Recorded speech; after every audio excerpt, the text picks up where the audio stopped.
Hello, and welcome to another episode of the Citizens of Lorcana podcast, a podcast where we invite you to be a part of their world.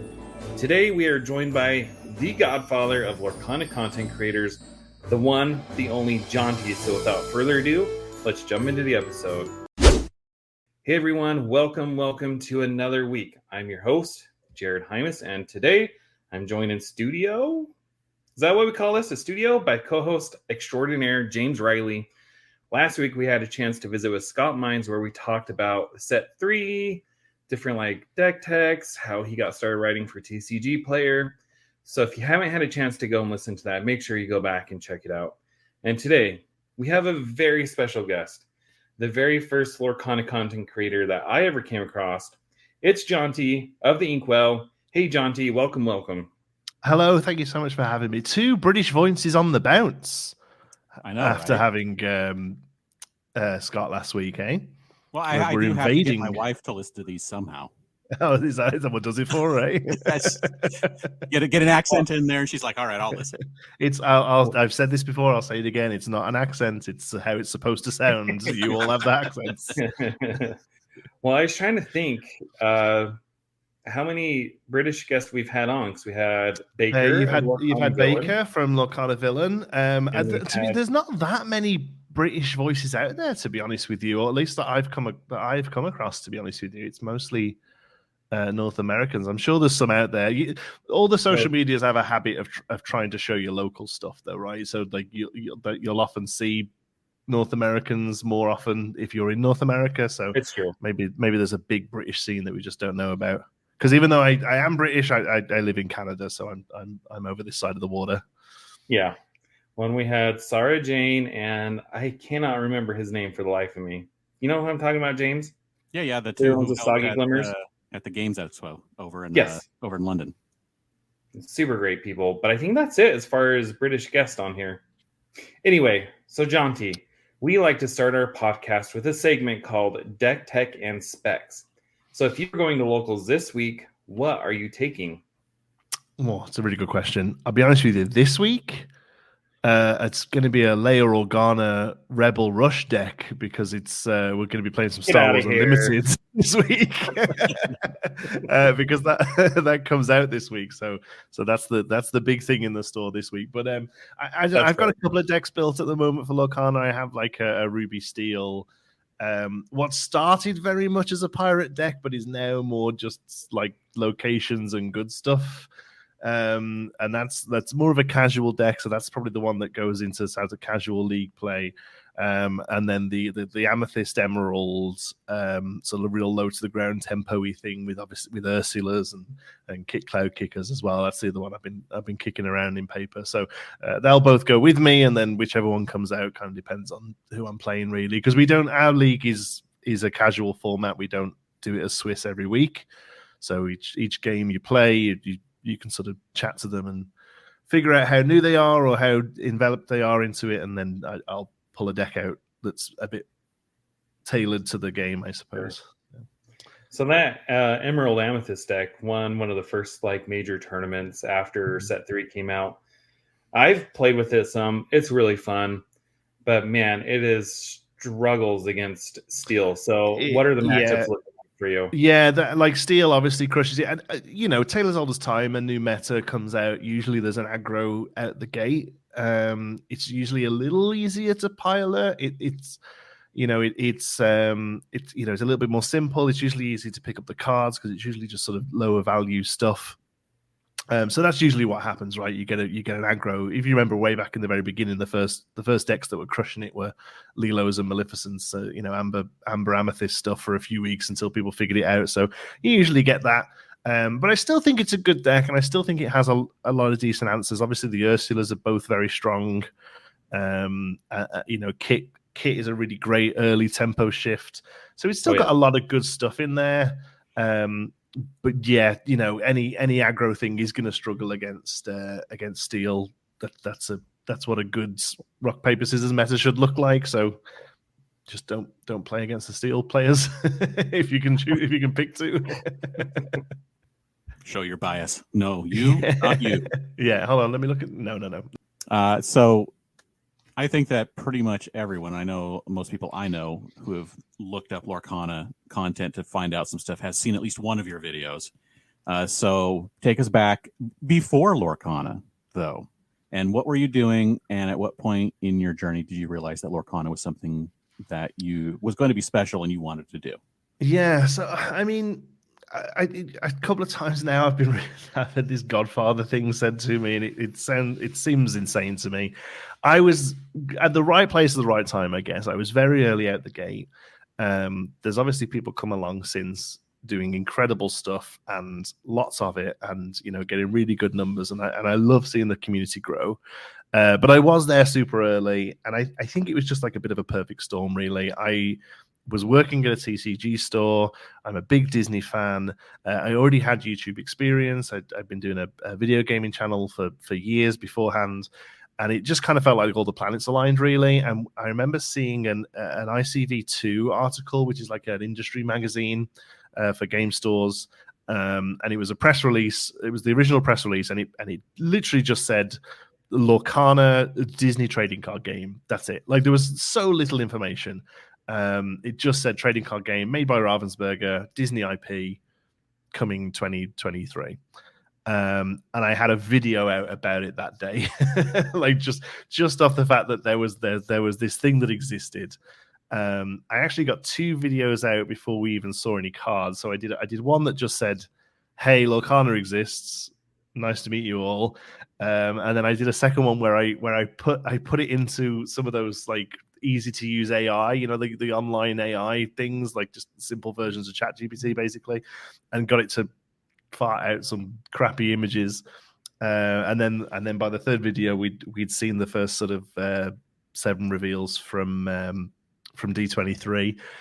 And the rest is history. But yeah, before that, I was doing. I've done a lot of different YouTube products over the years. Some have been more successful than others. But the big one was a channel called Geekism, which was simulation gaming.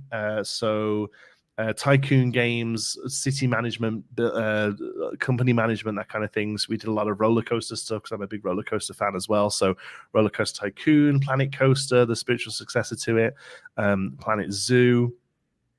Theme Hospital, and then the newer versions such as 2 Point Hospital, all that kind of stuff. That did really well. It was actually a full-time job for a couple of years. I got the plaque, the 100,000 subs plaque. I'm not actively working on that channel anymore, but yeah, that was really good fun for a while, and that gave me a really good grounding in not only the technical side of things, actually making videos and being able to make them in a pretty decent turnaround time, which is always the big thing, especially when you're covering news for something, but also just kind of what YouTube wants and what YouTube needs you to do to get you in front of eyeballs. So that kind of helped as well early doors, that I was just able to kind of hit the ground running with it. Obviously, other channels have come on now and have way surpassed me numbers wise. There's some really awesome stuff out there now, but yeah, as far as like early adopters go, I don't think you get much earlier than me. No, I remember that AI video that you're talking about, and there were some truly terrifying images on there. They were horrific, yeah. But I'll be honest with you, the one that actually came out of it at the very end of it, I don't think it was terrible. Like it was I think it was Elsa, and it had a cost up in the corner, and it had like a power and a toughness, or a strength and a willpower, and it had an ability. Like, and it wasn't a million miles away from where we ended up, honestly. For a game that was brand new, to see something like that, for a game that wasn't even like D23 hadn't happened, I just ate this video up. Like, I remember consuming that so vividly. So I'll be honest with you, there's a little bit of a cynical backstory to those first few videos as well. Like, obviously I was very excited for the idea of a Disney trading card game, or at least one that was going to maybe be a little bit more, because we'd had Sorcerers of the Magic Kingdom not much earlier than that, but something that was actually going to be in stores that I worked at and was going to be available to the masses. I was obviously very excited about it, but also I'm very aware that once people started going to YouTube to look for it, if I'd already got a few things out there that I could tag Lorcana, tag Disney trading card game, and YouTube could, I was basically teaching YouTube that I was the channel it could show people when they typed the word Lorcana in, right? So there is a little bit of like a business bro mindset to it as well. But it was mostly just that I kind of just I was excited to get stuff out there. And then it turned out that the game was actually pretty good. So it was, it was all kind of came out well in the end. There was a good chance it wasn't going to be, right? Like before we really knew who was behind it, a lot of these sort of cash grabby type things come along. Not everything that Disney touches is gold. So it actually ended up being, I'll be honest with you, even now when we get new people into the store and they ask about it, the way I describe it is it's much better than it needed to be. Because at the end of the day, it's a box with Disney written on it. It's got characters on the box. It would have sold incredibly well no matter what. But it's actually a good game as well, which wasn't necessarily a guaranteed thing early on. Amen. Yeah, I remember those early days when all we had were those 6 cards, and we spent countless hours speculating on how the game would play, the stupid ink pot theory from 4chan. And everyone who was making videos put out a 20-minute video about Dragonfire. It blew our minds when we saw Dragonfire. Anyway, good memories. So many people might not know that not only are you a prolific content creator, but you're also a pretty darn good singer. I know you said your music parody videos are some of your lowest performing videos, which, I don't know, that is what it is. But can we expect another hit in the album anytime soon? That's a great question. I get asked that quite a lot, actually. Yeah. For those who don't know, early days when we were making 20-minute videos about Dragonfire, and there was a big gap in news, I filled it with a few sort of parody songs, Disney song covers about things that were happening in the game. Or lack of, actually. I think the first one I did was Part of Your World, but it was singing about how Little Mermaid wasn't part of the game yet. We hadn't seen any Little Mermaid cards. It's not necessarily that they just don't do good view wise. It's that they're incredibly time. They're just absolute time sinks. They take so long to put together, so much time and effort to put together. And I've actually got. No, I've got the audio of one recorded, like the voice track of one recorded, and it has been for quite a while.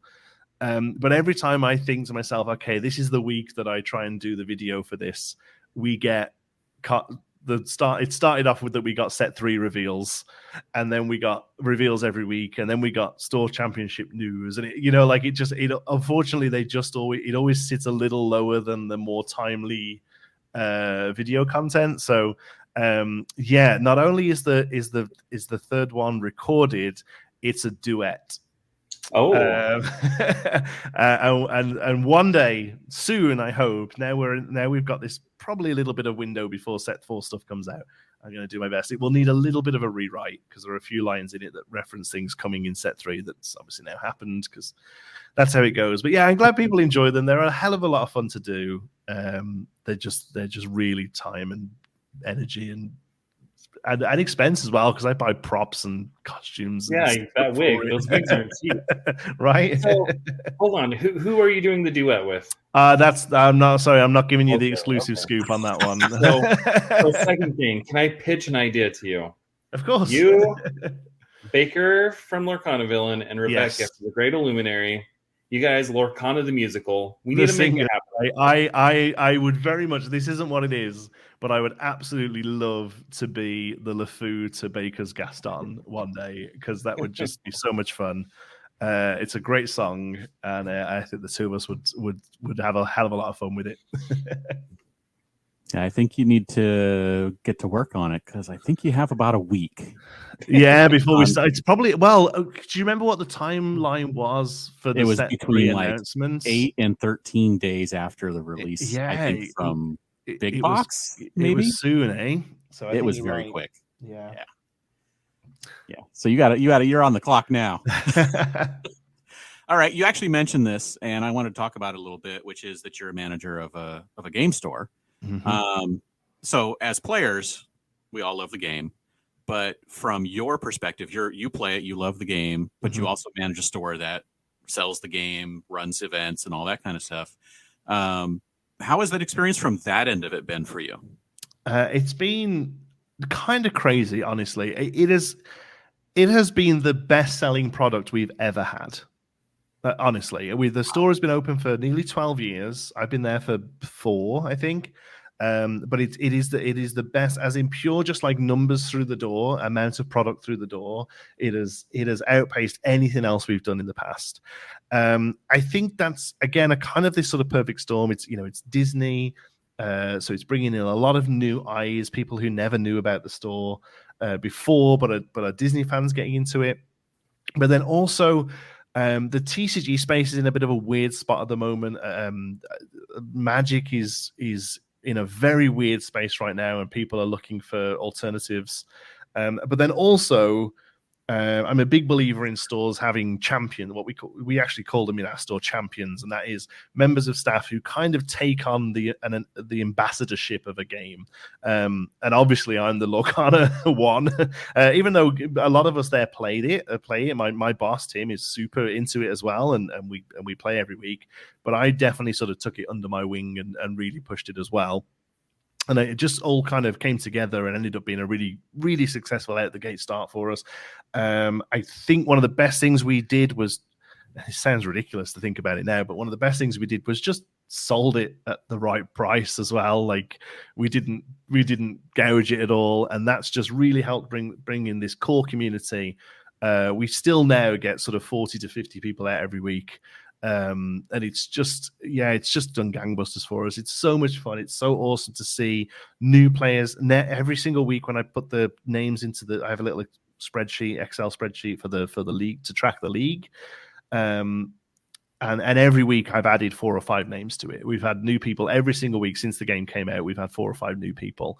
Some of them stick around, some of them not so much, but just like there's very few other games have that flow of new folks each time, so yeah, it's been really fun. Saying that, it's had its issues. Obviously there's just not enough of the stuff. I feel like we're just getting to where we need to be product number wise, but obviously it was a bit of a rocky start at the beginning.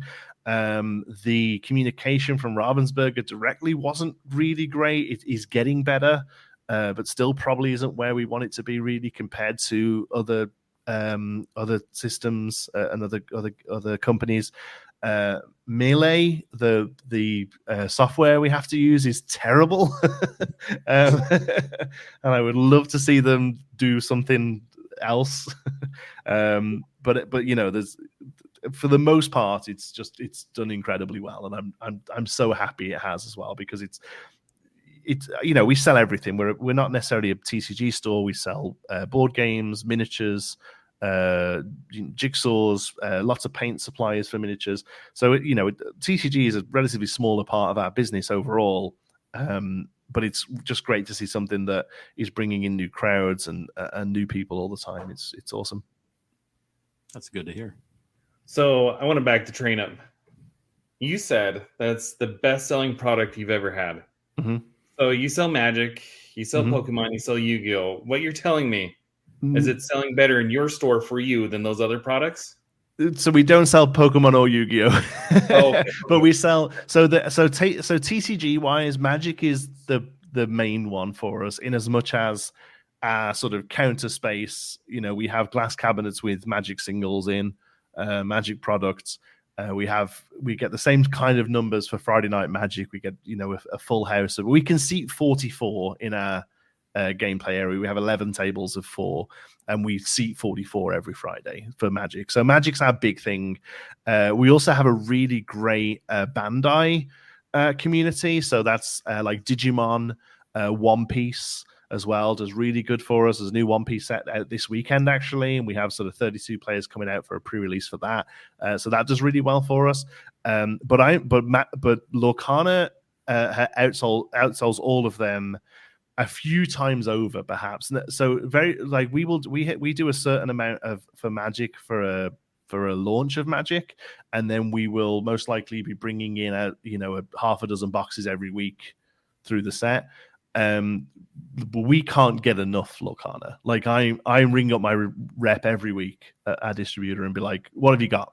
And they haven't got any more, but they might have some other stores who maybe didn't take as much. I'm like, "I'll have it. What is it? I'll take it." Like he'll every now and again he'll ring me up and he's like, "I've got some Lorcana. Cool, I'll take it." Like I cannot keep it on the shelf. It's crazy. It blows my mind that I'm in some like Facebook groups for like there's a few sort of game store groups, where you sort of do a bit of advice and maybe pass a bit of product around if needed and whatever you. And it blows my mind when there's people on there saying, "Oh, I've got a pile of Lorcana sitting here," or I'm like, how is it? It's incredible that there can be that much of a dichotomy. It's that different between different stores because we genuinely can't have enough of the stuff at the minute. Do you think that's because you work so hard to build up a community around Lorcana? Probably, yeah. Honestly, like it does a lot of the selling itself. To be honest, we will just get people who walk in who I've never seen before and buy whatever's on the shelf that day and walk out again. But yes, for the most part, I think it's just that we've just put the early effort into building this community so that they're just invested in it and coming out every week. I think it's a bit of both. It's like there was like multiple pieces to the puzzle that needed to fit into place for it to work that well at one store, and you just happen to hit all of those pieces. Hopefully, yeah. And I hope it doesn't sound like I'm just boasting. Like I'm kind of amazed as much as I am proud. Honestly, like I kind of don't get it. In as much as I know what we've done, I still don't quite believe how popular it is for us. Yeah. So like at the stores that I go to, the product sells out pretty much, except for like starter decks. And they can't keep it on the shelves for more than a couple days typically. But they also don't get the numbers of people except for sealed events typically. So most of the time it's, 15, 20, 25 people. Sometimes they hit 30, but for sealed events, they're hitting their cap at 40. Yeah. I mean, but like even double figures is still really great for a lot of stores, like we have a large play space. So, we want to be hitting 40 on stuff for it to be really, worth the time and effort and space for us, honestly. But there's a store about an hour away from us in a place called St. Thomas, great little store called Fan of the Sport. They do a lot more sports trading cards stuff, but they have a really great Lorcana community, and they get 16 every single week. They have 16 seats in the room, right? Like that, they are full. So if like the numbers can be wildly different and still be successful for a store. It purely depends on the size and the scale of the store. They're like a mall store. And they have a room at the back that seats 16, and they fill every week. They run Tuesday nights. I've been over a couple of times. They have a great atmosphere there.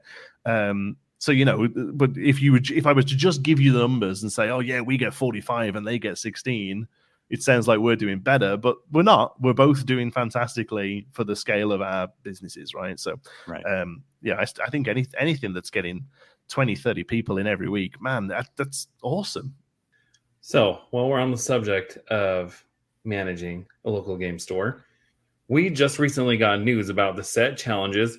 Well, finally, they told us you're going to find out more in February. We got news of news. Like February 29th. So, or I guess, never mind. I'm thinking of something else. But set 3 next month, we'll have the set challenges on April 19th through the 28th. We have the Enchanted Stitch cards. We have the playmats for the winners. What are your thoughts on the set challenges as a whole, like the whole thing? I think they're great. I think they're a really great step. I go back and forth on how I feel about how separate they are to the rest of the OP stuff that they're planning. Like they're looking at doing regionals, nationals, worlds, and the set championships are completely separate and an individual event that's just run for the promos and whatever other prizes the store puts up. And some days I think it would be really nice actually if those gave you a ticket to a regional. But then other days I think actually it's probably a good idea that they don't. So I genuinely sort of go back and forth in my own head about that one. But I think it's really good. A lot of people saying that the 2-week window isn't very good. A lot of these things, it's a single weekend usually. Like all of Magic the Gathering, Bandai, they're all a single weekend. They say to you, they're basically saying to you, do you want to run this on Friday night or Saturday daytime? Really, those are your options, So the fact that it's over 2 weekends is actually quite big compared to a lot of places, and I don't think it should go too wide because if it goes too wide, you're just going to get these like nomadic tryhards do a tour of the area. And I think actually if you just hold it on a single weekend, there's more chance of the prizing staying locally. And personally, when it's just a nice promo card like the Stitch, I think that's better. I want 4 people I know to win these Stitches when I run the event, Whether that happens or not, I don't know. We're not a hugely competitive store. We haven't run like a 1K or anything like that. We do have a competitive event every other week, and then those competitive events will cycle between draft and constructed.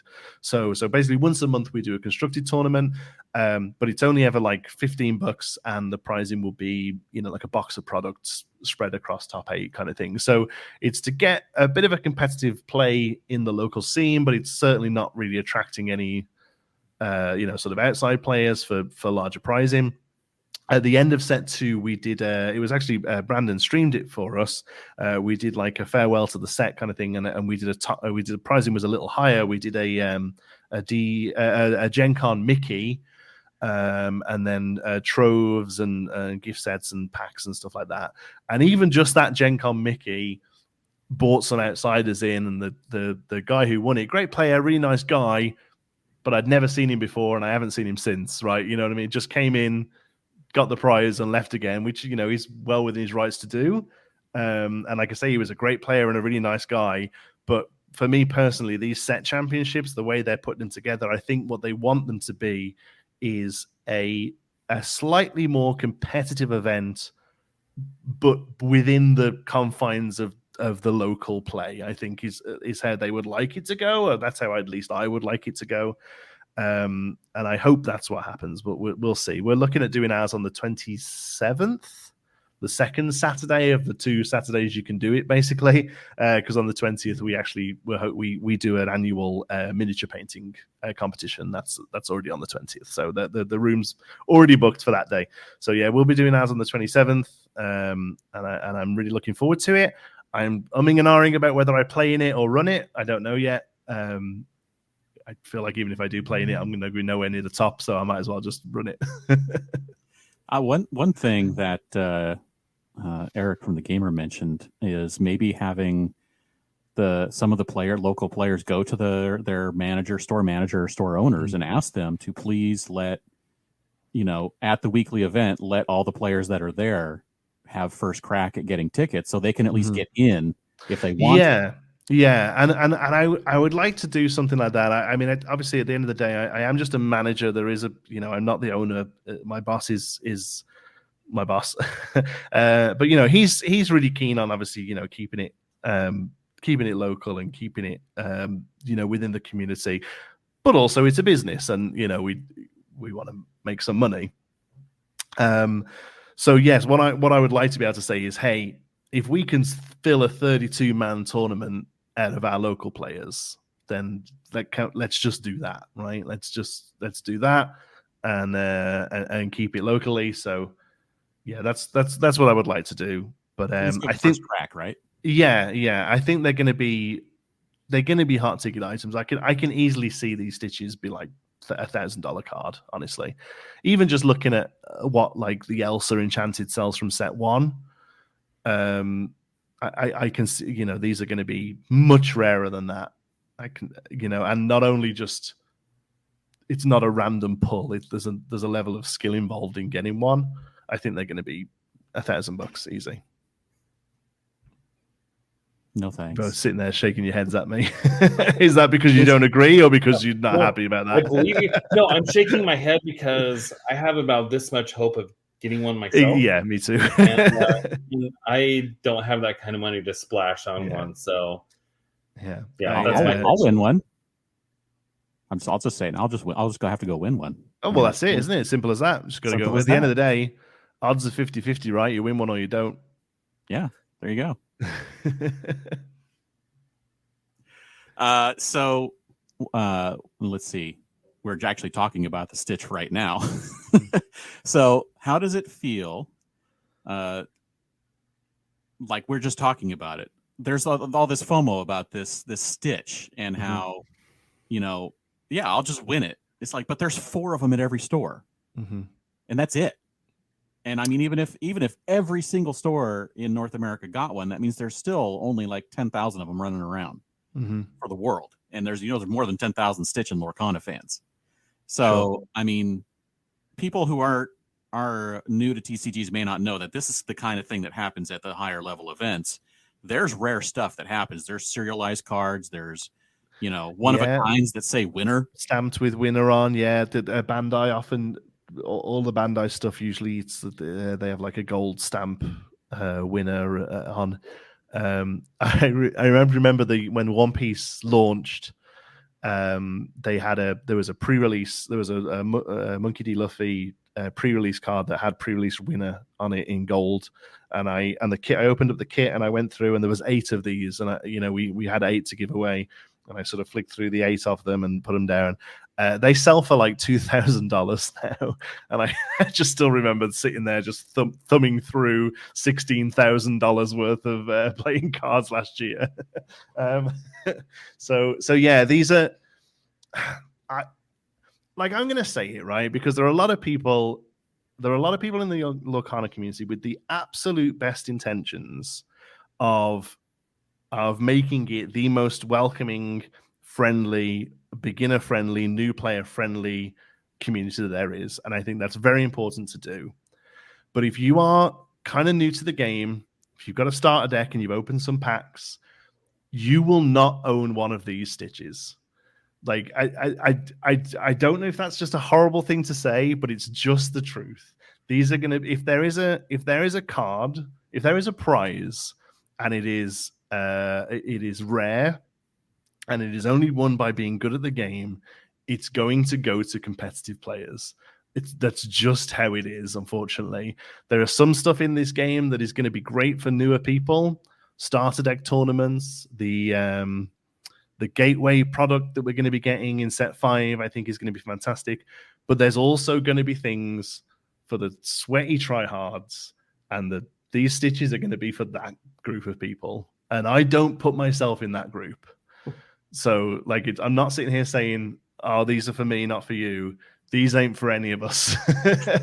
These are for the people who are putting 12 hours a day into online play, and these are going to be very, very hard to get hold of. Originally I was thinking perhaps if you go to a store that has small, that's a small turnout, you may do better. But we're having to apply to run this. It's not a guaranteed thing that if you're an OP store, you're running this. In 2 days, we have to go back into the OP software and reapply. So I don't know what that application looks like yet. I've tried to get some information. I was told to stick it and wait till the 8th. So I don't know if it's going to be based on numbers or based on certain amounts of stores in each area will get it or what. So I don't even know what that looks like yet. But yeah, unfortunately, these are going to be incredibly sought after and competitively owned, unfortunately. Well, here's the deal. I actually do believe James when he says that he's going to win one. I do believe you're going to win one, James. But I think that James is a good player. He's a great player. I think the genesis of this question comes from several conversations I've seen on Twitter, where a lot of people are already, upset about the fact that basically this card is inaccessible to them and how it's not fair. But I think what people need to understand is that if Ravensburger wants this game to succeed, they have to have a carrot they can dangle in front of their competitive tryhards, and that this is what this card is meant to represent. As much as I would love to personally own one of these, and I'm going to try, I am going to try. Yeah. I still don't have much hope of it, but I will be there competing in the set championship. But this Stitch card was meant as a reward for those who, like you said, put in 12 hours a day playing this game. Yeah, and maybe that bit of taste wouldn't be there if it was just cash, but that's not how these things work. And I don't think I don't think even at the sort of official OP circuit, I don't think the pricing will ever be cash. Honestly, for this game, I don't feel like it's a cash pricing game. I could see pricing being more things like, a week on a Disney ship or a week at the park or something like that. Maybe like it's still a great prize, but with a good cash value. But I would obviously a lot of tournaments, a lot of games will put up cash tournaments. I don't feel like that's the right fit for Lorcana. I think Lorcana's better cool stuff pricing, but that cool stuff pricing is still massively valued because of the secondhand retail, of it. So it, maybe if the pricing was just $1,000 as opposed to a cool looking card that's worth $1,000, maybe not everyone would be so upset about it. But yeah, unfortunately, you are right. For a TCG to be successful, it needs to have like really strong groups of all. It needs to have really strong casual players. And when I'm talking casual players, I'm not even talking about the people who are going to their weekly league. I'm talking about the people who are buying starter decks in Walmart and playing on their kitchen table and don't even know what an LGS is. Like, it needs to have those people. It needs to have the weekly LGS players. It needs to have the competitives, and it needs all of those groups to be strong for it to be successful overall. And yeah, they've made a really great looking cute card, but unfortunately it's for that latter group. Yeah, they didn't have to go so hard on that art. Yeah. So let's talk set 3 now. Now that the dust has settled, we're a couple weeks into it. Mass release is happening the day this drops. What are you loving about set 3, and what are you just kind of liking about it? I think it's fantastic. Actually, I think it's a much stronger set than set 2. I think it's done everything it needed to do. I think it's really fleshed out the card pool. It's fleshed out the meta. Again, like you say, we're still super early in it, but I do feel like we're starting to see the rock paper scissors meta that we kind of want to see. I am more than happy for Ruby Amethyst to be a good deck. It just can't be the only good deck, right? And at the moment, I don't think it is. It's still very strong. It's had some new pieces in it, but then other decks have got the answers for them. So overall, I'm really happy with 3. I think the art is fantastic. You can definitely see, I think Nicole mentioned it, but you can definitely see that this is the first set where the game was out when some of the art was being worked on, if that makes sense. And you can see that they've, like, not that any of the art has been particularly bad earlier on, but you can definitely see that they're sort of trying to tone it up a little bit and dial it up a little bit. There's some real standout pieces in this set. So yeah, the art on point. I think, like, mechanically the cards are on point, and it's doing what it needed to do, which is giving non-Ruby Amethyst decks the tools to deal with that deck and just be more successful. We're seeing aggro decks doing well. We're seeing mid-range decks doing well. We're seeing some combo decks doing well. So I think overall it's a really, really strong set. Negatives, I don't really have many. Locations did exactly what I thought they would. There's like 2 good ones, that's kind of how I thought they would go. In the same way that there's like 3 or 4 good items. Most items are trash. There's 4 or 5 good songs. Most songs are trash. That's kind of how I always thought that would go, and that's just sort of playing out exactly how I thought it would. To be honest with you, I'm surprised there isn't one deck. I'm surprised there isn't one more prominent location deck. That's how I thought that would go. I thought in the same way we have like Steel Song, and then last set we had the sort of Ruby Sapphire item deck with Haram and Popsicle. I kind of thought there would be something a little bit stronger out the gate that really lent into locations, which we haven't really seen. But other than that, they're kind of playing out exactly how I thought they would, to be honest. Yeah, it's unfortunate, but I mean, I don't think it's unfortunate. There's a dozen locations. There's 2 really good ones, and there's 3 that see some play in other decks. And I reckon that ratio, if you actually look at all the actions in the game and all the items in the game and all the characters in the game, as a ratio, I think it's probably about the same. Yeah.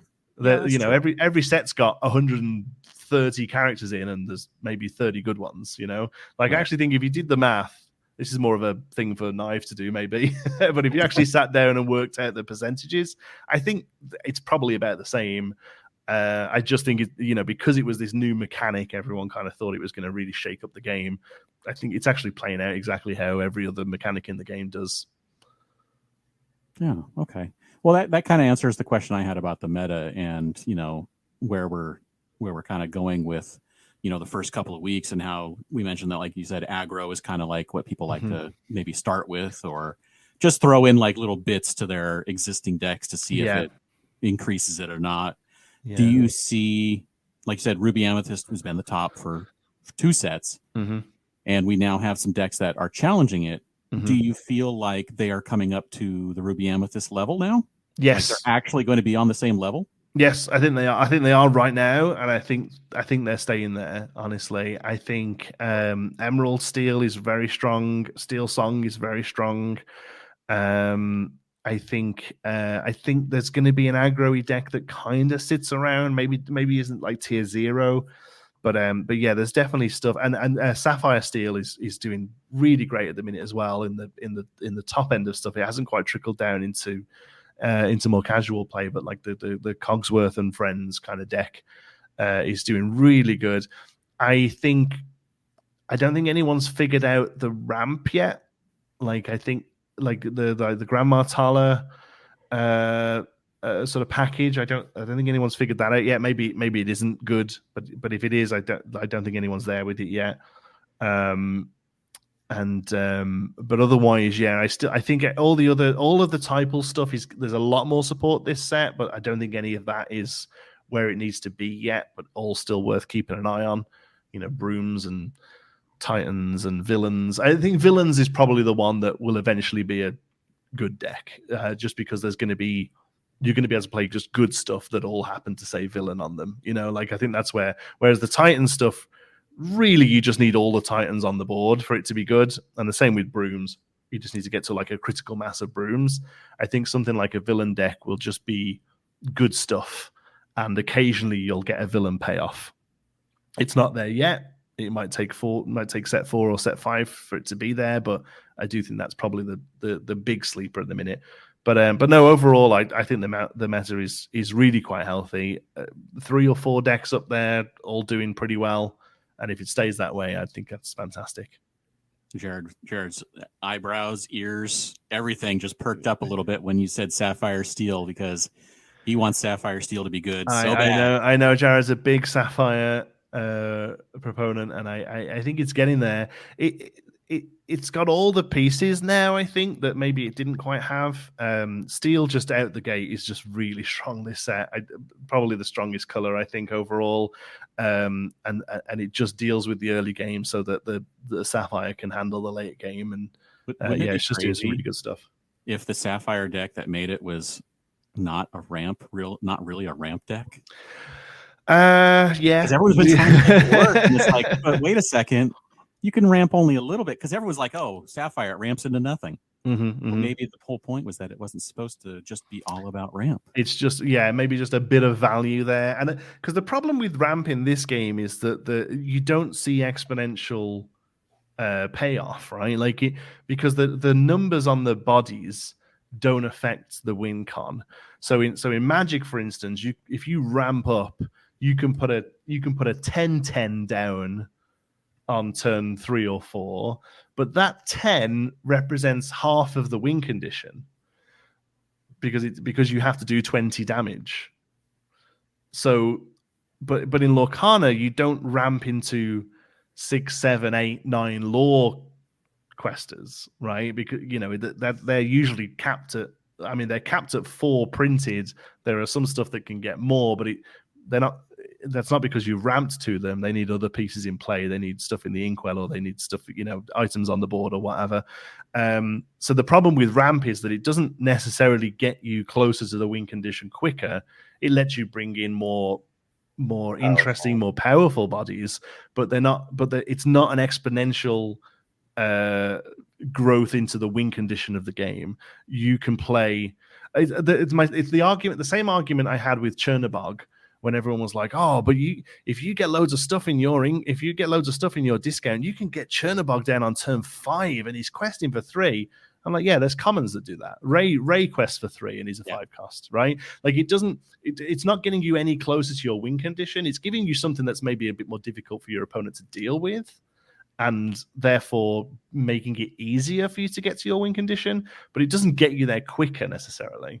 And that's the problem I have with ramp in Lorcana. It is, you are ramping to nowhere. So yeah, maybe just part ramp, part items. I don't know. I still don't get it. Like whenever they show me a new Sapphire card, I'm like, is it ramp or is it items? Items, okay, cool. Like I feel like that's all. And maybe some support. That seems to be all it does. Just have to say this piece on the meta because I was called out for my Ruby Amethyst hate, so I'm not going to talk about it at all. I am much happier with the state of the meta in set 3 than I've been in the prior sets. So that's my piece. No, I think that's fair. Like Ruby Amethyst, there's no problem with Ruby Amethyst as a deck. I think it's important that a control deck is playable and can do well. My only problem with it was that it was the only viable deck. That's all, right? Like, and if the only viable deck was turning Lilo sideways, I wouldn't have been happy about that either. I want to see a different deck at the top of each tournament every weekend, and it's more about the player ability and the matchups they had rather than just the fact that this is the deck that can recover from the most issues. Yeah. So right now, this is March of 2024, and Team Disney Lorcana stated that we would get OP news this month. Now, in the official Discord today, Rochelle said it will be later this month. Are we going to get March 32nd announcement again? Yeah. So they couldn't.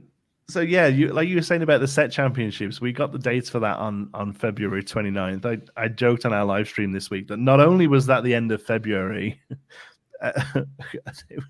3/4 of the time that would have been March because February is a leap year this year. So not only was it the end of February, it was a day later than most Februaries. So it's always risky putting a date on stuff like this, right? Because who knows what's happening behind the scenes? Who knows what they're able to get to? So it's for the most part they've stuck to it, even if it has just been an announcement of more coming, just so they can say they did it. Who knows, right? So this is going to be for the official OP tour stuff, right? So the regionals, internationals, and what have you. I'm obviously excited for that. I'm not a high-end competitive player, so if there's a regional in Ontario, I'll go to it because I think it will be a cool day. But I've got no intentions, or no sort of what's the word? No illusions of doing well at these things. So I think they're very needed in the space. I think they're a good, healthy thing for TCGs to have. Me personally, I'm not so fussed on them. Really, because I just don't think they're not for me. They're for a different type of player. Well, hopefully we also get news about these casual fan events that they're talking about. Yes, that interests me more because I think that's a good fit for Disney. But they're also the pessimistic, the miserable British in me just sees those as they're going to be scalped. They're just going to be scalper events. The second they announce that there's certain cards there or whatever, they just get bought up by the people who get to D23 and line up for 10 hours to get stuff to put on eBay. That's what I think they're going to be. So I love the idea of them. We'll have to wait to see what the execution looks like. Sorry, that's a really miserable thing to say, isn't it? Hey, that required like half an hour of lining up. Sure. And you kept it. But there's going to be other people who did 20 of those half an hours and trickled them out on eBay for the next 3 weeks. For those people who aren't watching, because this isn't recorded as a video, James had a D23 Mickey hanging on his wall. Yeah. It looks very cool. But you as somebody who went to D23, James, the sort of people I'm talking about, right? I'm one of them sometimes. I got to pay for that convention somehow. Exactly, right? So my worry is that it's just full of those people It will be. Unfortunately, there will be a whole group of those kinds of people there. Yeah, But they run into enough. the parks and buy the 30 popcorn buckets, and Right. it's happened for years and it'll happen forever. So it's just one of those things that we have to deal with. It's part of Disney culture now. It's Yeah, like, exactly. So it's like, whatever, they're going to do it. So it's just, you got to hope that a certain segment of the people attending, hopefully a majority, are there for the event itself and because they're fans and they want the stuff. And you can hope there are ways that they can mitigate it. I mean, if you look back at Gen Con and the tickets went out and and everyone got 12 starter deck tickets, and then they went, oh no, actually you all get one each of these, and they refunded them and put them all back out again. So they're obviously aware that there might be an issue, and they're trying to deal with it as best they can. So hopefully they've got stuff in place that will help mitigate it. Yeah, I'm excited either way, because I think even if you're not there, it will be a cool spectacle. It will be most likely where we see future announcements announced and things like that if they're big enough events. So I think that'll be really good fun. Yep. Yeah. All right. So this is the question we like to ask all of our fellow content creators. What piece of advice would you give to fellow or aspiring content creators? It's a great question. And I listen to you guys every week, so I hear all of the answers that come in from this, and I've desperately tried to think of something that hasn't been said before. And I have something, and a lot of people won't like it, but here it goes. One of the pieces of advice I hear more often than any other when it comes to making content is, don't do it for the money. Because there isn't any for quite a while, and maybe ever. And whilst it is good advice, I wish to attempt to de-villainize anybody who does want to do it for money, because I don't think there's anything wrong with that. As somebody who did YouTube as a full-time job for a few years, when I started doing that, I went in with no other intention than for it to become a revenue stream for me. From day one, the reason I made content was because one day it would make money. And I think that is a perfectly acceptable reason to make content. And it shouldn't be the only reason. Obviously, you should enjoy it, because if you're not enjoying it, there's many much easier ways to earn money. But never ever feel bad about wanting it to eventually generate revenue, and just in general wanting to see the numbers go up and to see more people subscribe and more people watch. Because a lot of people, you hear say that as well. They say, oh, well, I'm not, I don't really mind if people watch. I just enjoy making it. It's like, well, if you really just enjoyed making it, there's no need to upload it to YouTube, right? The reason you're putting it up there for people to see is because you want other people to see it, and you want people to engage, and you want to generate a community. And whatever that reason for generating that community is, it's fine. But I just want to say that if you want to try and earn money through this, you do your best and go ahead, and there's nothing wrong with that. I hope that hasn't been said before. I don't think it has, because it usually gets relatively negative responses, but that's how I feel about it. Well, and I don't think when people say that, I don't think they're saying don't ever have the expectation of making money on YouTube. But I think the reality of the situation, for every Jonti that makes a YouTube channel and he becomes a full-time, makes it a career, there's 1,000 people who started the journey. Oh yeah, absolutely. Yes, perhaps they're just sort of saying it to sort of set expectations. Set your expectations. But I do think it can be a little bit more than that sometimes, and I just think it's fair to say that whatever your reason for making content, as long as you are doing it with the best intentions, it's an acceptable reason. And if the reason is a side hustle, that's cool, and go ahead and don't feel bad about that. Like it's cool. Yeah. So, and for future content creators we have on the show, it's okay to repeat previous answers. I just desperately tried to come up with something, because it's all everything that everyone has said has all been great advice. I was just thinking, I'm desperately trying to think of something that hasn't been said. No, I love it. That was The a great actual, one. like the genuine, like single piece of advice I would offer is consistency is key. Whatever you do, just keep doing it and be consistent. If you can put out a video once a month, do it, but do it every month. If you can put out 3 videos a day, do that. You shouldn't. It's too much. But whatever it is, in tone and in style, in video length, in upload rate, consistency is the thing that will get you growth. 100% consistency is key. Yep, agreed. So that feeds right into our listener questions, and we only have a couple. So the first question comes from Cameron, the Lorcana curator. He's the one when reveal season he had in the Discord a list. So useful. Oh my God. Cameron doing the Lord's work, letting us know where to go. It was so useful. So he said, I'm curious to ask about why Jonti stopped making content for the Geekism channel and started Lorcana content instead.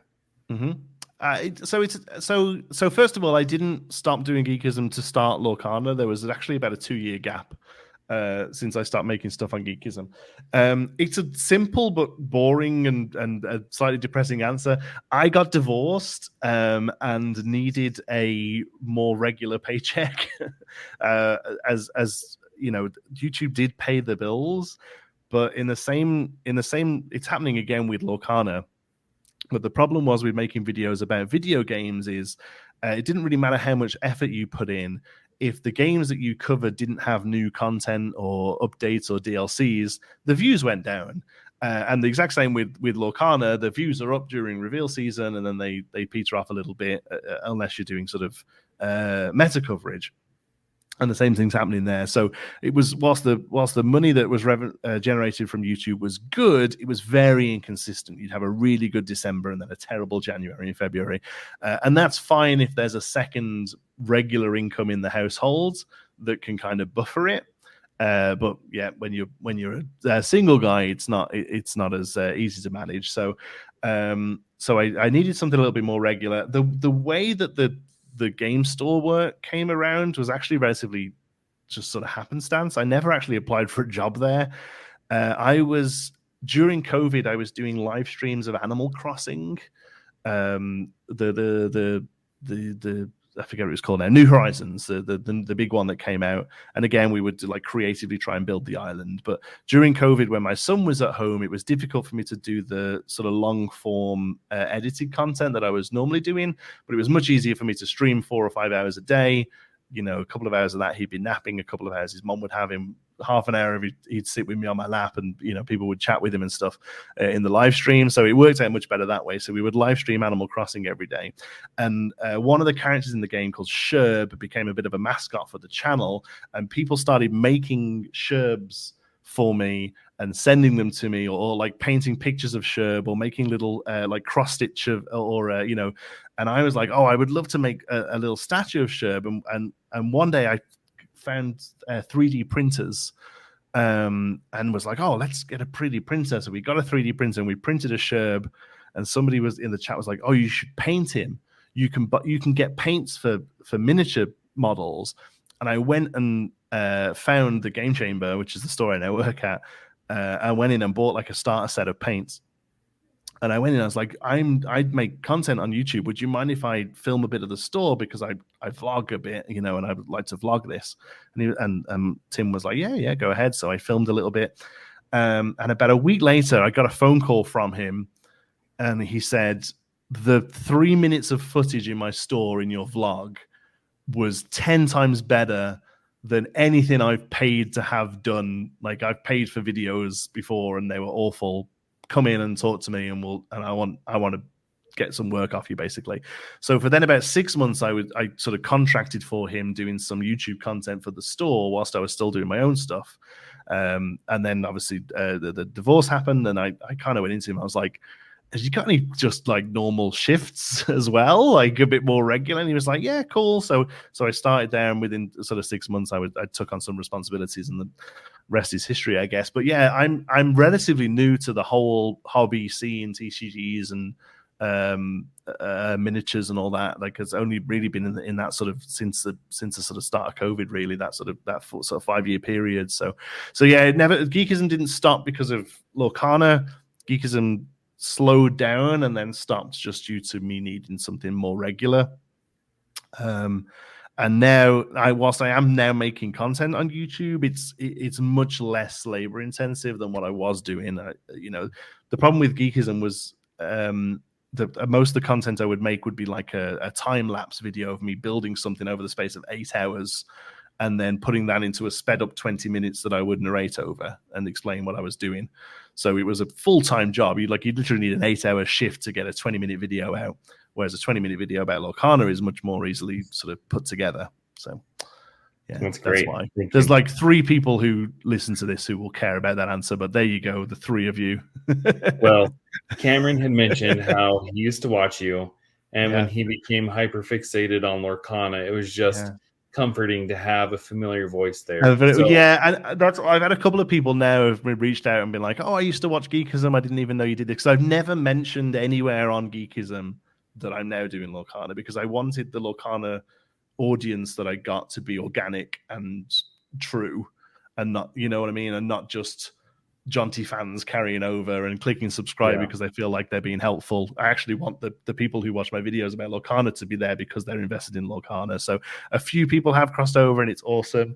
I also hyperfixate. I have ADHD, so I do dive into stuff for 2 years. So who knows what my Lorcana content looks like in another 6 months. I hope I'm still around, but I may well have wandered off to something else.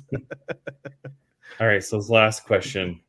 This last question actually comes from me. So there's been a lot of talk on Twitter over the last several days about the dice roll. What is your hot burning take on dice roll and its impact on the game in Lorcana? It's not very hot. It's not. My take isn't burning.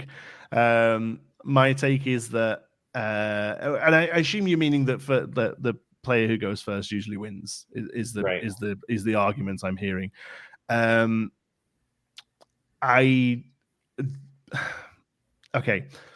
Going first in pretty much every game, in every TCG I can think of at least, does have a statistical advantage, but skill level is enough to cancel it out. I know that's really mid, but that's how I feel about it. I don't think it's a big deal, honestly. You've only got to look at some of the big tournaments that have happened recently. If you look at Zach Bivens, who did really well at a 1K this weekend, he went first once in the whole day, and it was the game he lost, the one game he lost. So, I mean, obviously that's an incredibly statistical small data set, but I feel like all the people who are saying that first place wins are also bringing in very small data sets, honestly.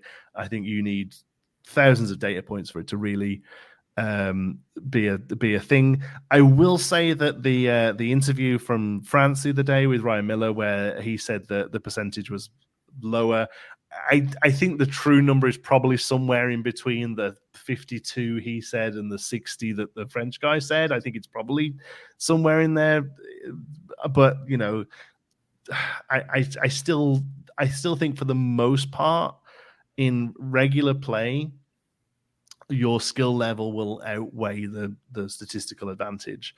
If that turns out not to be true, I don't know what the solution is, because I think any sort of changes to the game mechanics because of it is a very difficult area. So, if you look at, like, some games will give player 2 a slight advantage in resources or something like that. Hearthstone, I think you get 2. They call them gems in Hearthstone. You get like 2 gems if you play a 2 instead of the 1 to start off with, or what have you. But a lot of games don't do anything. Magic doesn't do anything. I don't believe any of the Bandai games do anything. So I don't think we'll see like a mechanic change. I don't think we'll see like a player 2 starts with 1 ink or anything like that. I just think we'll see more. We'll see card design that helps mitigate the issue a bit more. And I think we're already seeing that now in cards like Cloud Kicker and in the Ursula, that lets you remove a So basically, they're doing the job of an action but keeping a body on the board. I think that's probably simply is the solution. Really, is that you're not losing tempo, you're not losing sort of board presence by having to play stuff to deal with the tempo loss. So you're not having to play a song or an action to slow your opponent down. You do that with a card coming in.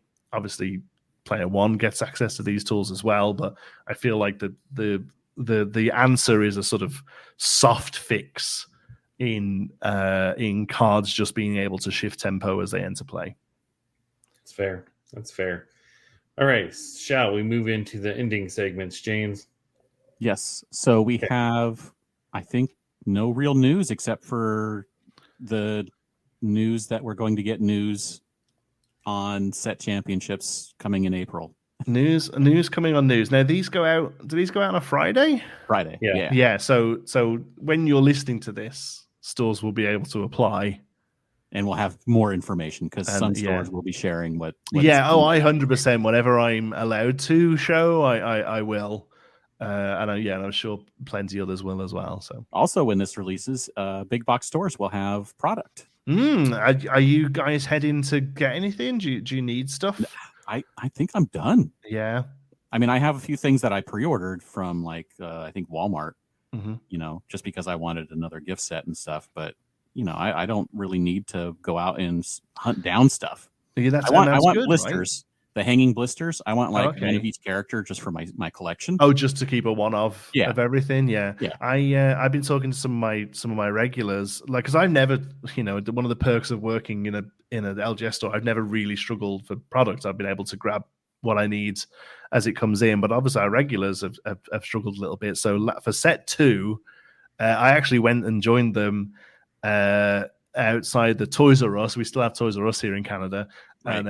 And they were all lined up, and there was 20 people lined up, and it was 20 people who come and play in my store every week, But for set 3, I spoke to them, and a lot of them are like, "No, I got what I needed this time. I was able to get it from LGS, and that's great. That's what needs to happen, right? The entrenched players, the league players need to be able to get their stuff from LGS, so as the stuff on the shelf in Walmart and Toys R Us and Barnes and Noble and all those, that's going to the wider net. That's the people who are seeing it for the first time, even maybe. And I think that's going to be a big thing this set, and a really good and healthy thing as well. So I'm excited. Yeah, I still might go down on the morning just to kind of see if anyone's lining up. But I personally won't be grabbing anything this time. No. Yeah, I'm in the same boat. I grabbed a couple of boxes from an LGS, and then I did a draft. So I have a good base, and then I just have to say, like, I love Artem, I love Lorcana, but I decided to upload my collection to Dreamborn this time. And that feature where you can just like buy all the cards that you don't have was so easy. So like I clicked the button for all the commons, uncommons, rares, and super rares. It was like just over $100 to fill out play sets of stuff that you wanted. Basically, exactly. Yeah. Oh, that's really now the legendaries. That's another matter. Well, yeah, that's where it's still worth grabbing a couple of packs every time you go in for League, right? Just to kind of hit that Ursula or hit that Jafar or whatever else. But yeah, we unfortunately in Canada here we don't have TCG Player. Basically, a few of the American stores will ship up to us, but we don't really have anywhere built in. So singles can be tricky. You've basically got to find a local store that's cracked it, honestly, and because people aren't trading them, people aren't selling singles into stores, because the people who are opening a large quantity are still filling out play sets and stuff, So we as a store open a percentage of our original stock for singles, but it doesn't really get replenished much at the moment, like the likes of Magic does. So it can get tricky. There are no Ursulas that I know of in Ontario. If I wanted to just go and buy an Ursula, 401 Games, Wizards Tower, Hook and Crook, us, we just don't have any. So it's tricky, and so that's the other reason why I'm excited about big box stores, because it gets that second wave of product into people's hands, you know.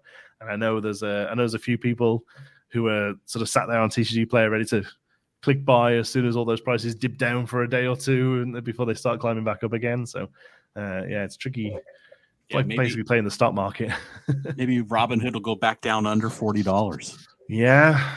I think it's, you know, Dr. Hindsight's terrible, right? But I think at some point it might just be worth in the future sets if there's a really good legendary just buying it straight out, because at the minute they don't seem to lose value if they're really playable. You know, even looking at set 2, it's only really Tragic Hero, but he's still up there, and most likely. Up. Yeah, well, who's opening set 2 now, right? Nobody.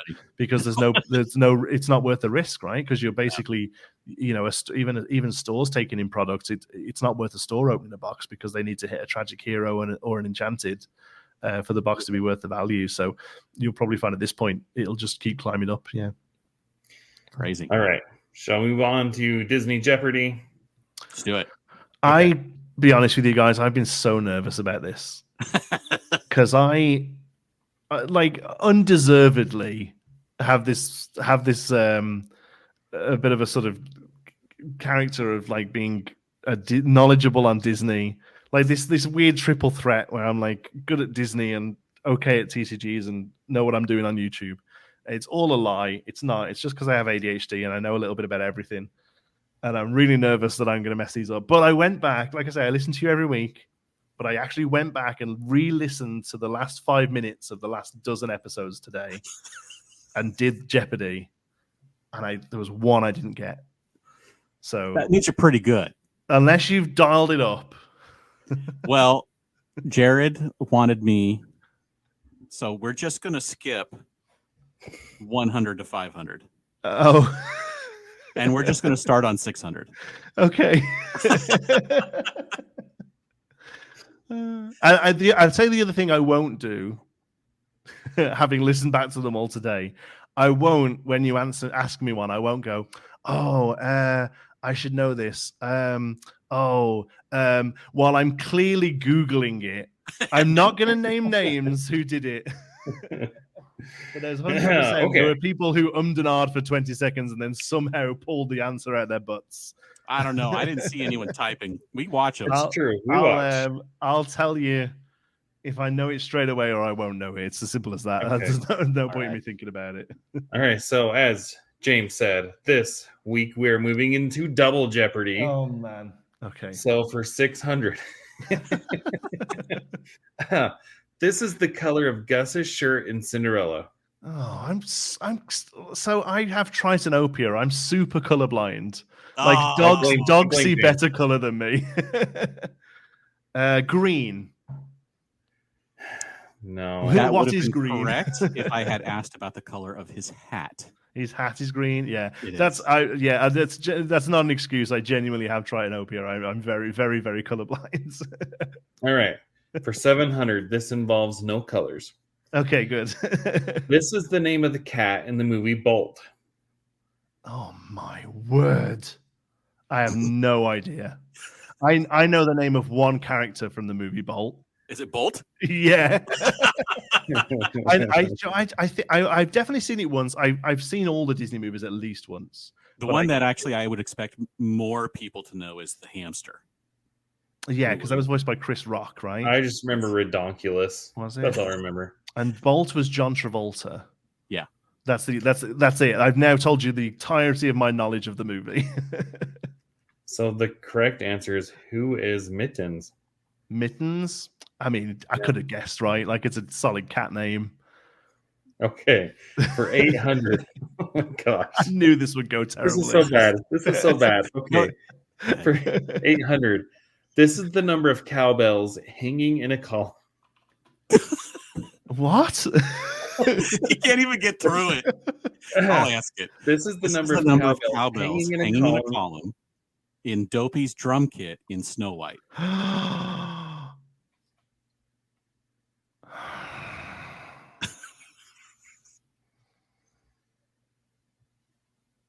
have no idea. 5. Oh my God! I said I wouldn't do that. That's See, the thing is, this is something you would actually have to watch the scene to know. You can't That's an Google absolute that fluke. Yeah, fast. I completely guessed 5. All right, for I'll 900, take it though. Jeez, it's a point. for 900, this is both the number of lines Aurora has and the number of minutes she appears on screen in Sleeping Beauty. Oh, that's great. It's going to be way lower than you'd think because the early princesses like didn't say anything. They were there to look pretty. So number of lines and number of minutes, it's the same number. Yep. I mean, it can't be that low. It's just screen time. 27. It was kind of close. The correct answer is what is 18? 18. Wow, Even that lower. low. She's Crazy. only on the screen for 18 minutes of the movie. Yeah. That's insane. Right? Ah, it's a great fact. I'm sorry. Who the hell did you expect to know that? That is the point of these questions. All right, for 1,000, Jonti, This one gets I'm crying. if you get this one without Googling it, I will like personally buy you a D23 set. All right, my hands are up. Look, I'm not even gonna. Yeah. And again, this is James' question here. So this is the ISBN number of the original, you know which one, Little Mermaid VHS tape. How many digits is that? Can you tell me that at least? 5. ISBN No, number? 10. That's like that's not the barcode, right? Do you want the barcode? No, Is that see, what- UPC would be too easy. This is the ISBN number. I genuinely feel like I'm in a nightmare.